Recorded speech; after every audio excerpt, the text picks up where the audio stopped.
Morning students, कैसे हो?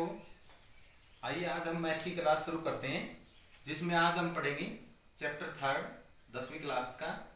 Chapter third में आपको क्या दिया गया है? Pair of linear equation in two variables. दो वेरिएबल्स में एक लीनियर इक्वेशन का आपको पेयर बनाना है और उसको सोल्व करना है। तो इस चैप्टर के अंदर आपके पास सबसे पहले तो आप देखो लीनियर इक्वेशन। और लीनियर इक्वेशन कौन सी होती है? इक्वेशन में आपको पता है कि जब हम किसी एक्सप्रेशन को इक्वल टू कर देते हैं, जैसे ax plus B is equal to 0। अब ये इक्वेशन है। अब इस इक्वेशन में आप देखो यहां वेरिएबल क्या है? x, लेकिन ये कितनी डिग्री का है? 1। इसकी डिग्री कितनी है? 1। इसका मतलब ये लीनियर है। लेकिन इसमें वेरिएबल कितने आए? इसमें वेरिएबल आया सिर्फ एक x, लेकिन हमें कितने वेरिएबल में चाहिए? दो वेरिएबल में चाहिए। दो वेरिएबल में चाहिए तो इसकी कैसे बनेगी general form? ax plus by, दूसरा वेरिएबल मैंने y ले लिया, इज इक्वल टू 0। c क्या है? कांस्टेंट, कोई भी कांस्टेंट वैल्यू हो सकती है। तो दो वेरिएबल का होना बहुत जरूरी है। एक बात तो कांस्टेंट भले ना हो, क्योंकि इसने कहा दो वेरिएबल हो। तीसरी बात ये क्या कहता है? पेयर। पेयर का मतलब होता है जोड़ा। तो ये एक इक्वेशन नहीं होगी, आपके पास ऐसे ऐसे दो इक्वेशन होंगी। दो इक्वेशन होंगी तो हम इसकी जनरल फॉर्म कैसे लिख लेंगे? हम मान लेंगे कि पहली इक्वेशन है तो इसको हम इसके जो कोफिशिएंट है इसको a1 b1 c1 से डिनोट कर लेते हैं। और जब दूसरी इक्वेशन है तो इसको मैं लिख लेता हूं a2x plus b2y plus c2, ये भी इक्वल टू 0। तो ये इक्वेशन फर्स्ट है और ये इक्वेशन सेकंड है। तो मेरे पास एक लीनियर इक्वेशन दो वेरिएबल की है और दो वेरिएबल की लीनियर इक्वेशन का मेरे पास क्या है? एक पेयर है। तो ये एक पेयर मेरे पास है। अब इस पेयर को हमने सोल्व करना है। अब पेयर को सोल्व करने के लिए हमारे पास अलग अलग मेथड आएंगे। सबसे पहली जो एक्सरसाइज है, एक्सरसाइज नंबर 3.1 की यदि मैं बात करूं, इसके आप एग्जांपल पढ़ेंगे ध्यान से। तो इसमें क्या कहता है कि आपकी जो लीनियर इक्वेशन का जो पेयर है इसको आपने सोल्व करना है। और इसको सोल्व करने के लिए आपने ज्योमेट्रिकली मेथड या मैं कहूं ग्राफिकली रिप्रेजेंटेशन करना है। आपको क्वेश्चन में दिया मिलेगा कि आप जो है इसकी ज्योमेट्रिकली रिप्रेजेंटेशन करें। Algebraic form, representation in algebraic form and geometrically representation. तो अलजेब्रिकल का मतलब तो होता है इक्वेशन बनाना, और ज्योमेट्रिकल का मतलब होता है कि इसका ग्राफ बनाना, या ग्राफिकली भी लिखा होता है कई बार क्वेश्चन में। तो आप इसको ध्यान से पढ़ें। तो पहली एक्सरसाइज की यदि मैं बात करूं, एक्सरसाइज नंबर 3.1, इसमें क्या है कि आपके पास दो वेरिएबल की इक्वेशन बनेगी और उसको इक्वेशन को बनाना है। स्टेटमेंट दी हुई है, उसको पढ़ के इसकी इक्वेशन बनानी है और इक्वेशन बना के आपने फिर उसका ग्राफ बनाना है। तो आइए हम इसका पहला क्वेश्चन सोल्व कर लेते हैं। एग्जांपल आप खुद कर लेंगे, बहुत आराम से कर लेंगे, बहुत ही इजी एक्सरसाइज है ये। 9th क्लास में भी आपने किया हुआ है सेम ऐसे एक्सरसाइज को सोल्व। तो यहां कहता है पहला क्वेश्चन में, Aftab tell is her daughter, Aftab tell his daughter, Aftab अपनी बेटी से कहता है 7 ईयर एगो, कि 7 साल पहले, एगो का मतलब होता है पहले, I was 7 time as old as you were them, जितनी आपकी उम्र थी 7 साल पहले, मैं आपकी उम्र का 7 गुना था। ये आफ्ताब ने एक बात कही अपनी बेटी से, तो इसका मतलब एक बात कही है, यहां तक आपकी एक इक्वेशन बनेगी। फिर कहता है आल्सो 3 years फ्रॉम नाउ, अब से 3 साल बाद, आज जो हमारी उम्र है उससे 3 साल बाद, I shall be 3 time as old as you will be, जो जितनी तुम्हारी हो जाएगी उम्र, मैं तुम्हारी उम्र का 3 गुना रह जाऊंगा आज से 3 साल बाद। तो दो कंडीशन दी इसमें, एक तो 7 साल पहले और एक 3 साल बाद। तो देखिए हम मान के चलेंगे दोनों की जो प्रेजेंट एज है वो क्या होगी? लेट द प्रेजेंट एज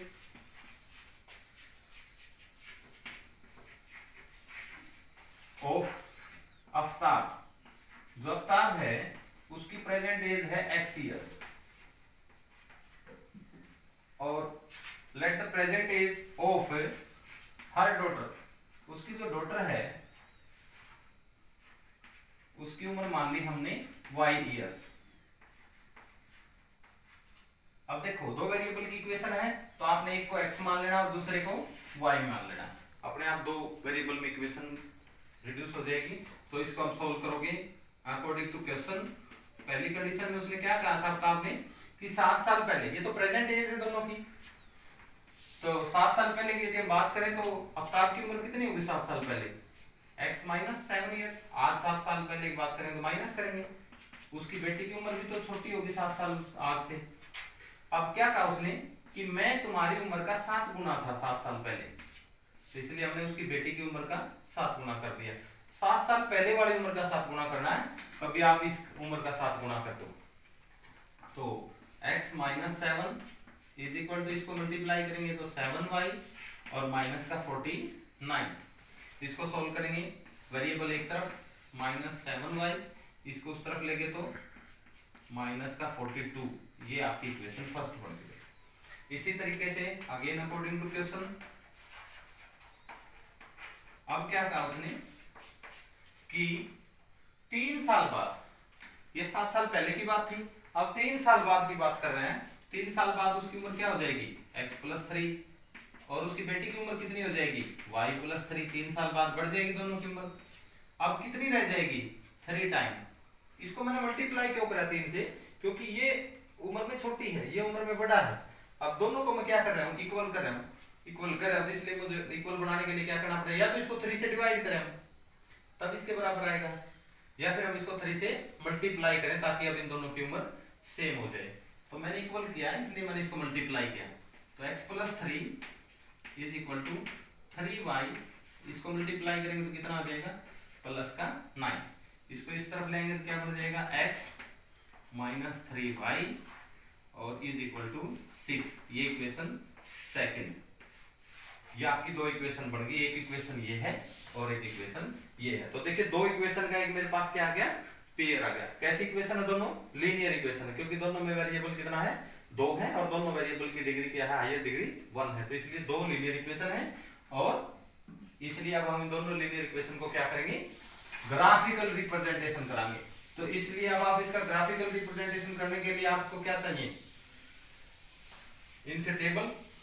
अब दोनों इक्वेशन की हम एक टेबल तैयार करेंगे। सबसे पहले तो 9th क्लास में जैसे हमने पढ़ा था x इज इक्वल टू, हम इसको उस तरफ ले जाएंगे तो ये प्लस का 7y और माइनस का 42। x जो होगा डिपेंड करेगा किस पे, y पे, तो x की वैल्यू, ये y की वैल्यू मान लेते हैं हम। तो देखिए सबसे पहले हम पुट करेंगे, y की वैल्यू पुट करते जाएंगे, x की वैल्यू अपने आप आ जाएगी। देखिए हम y की वैल्यू मान लेते हैं 6, तो कितना हो गई 42, 42 माइनस 42 0। अब हम पुट करते हैं यहाँ 5 पुट कर देते हैं, या 8 पुट कर देता हूं मैं, 8 पुट करूंगा तो ये कितना हो गया 56।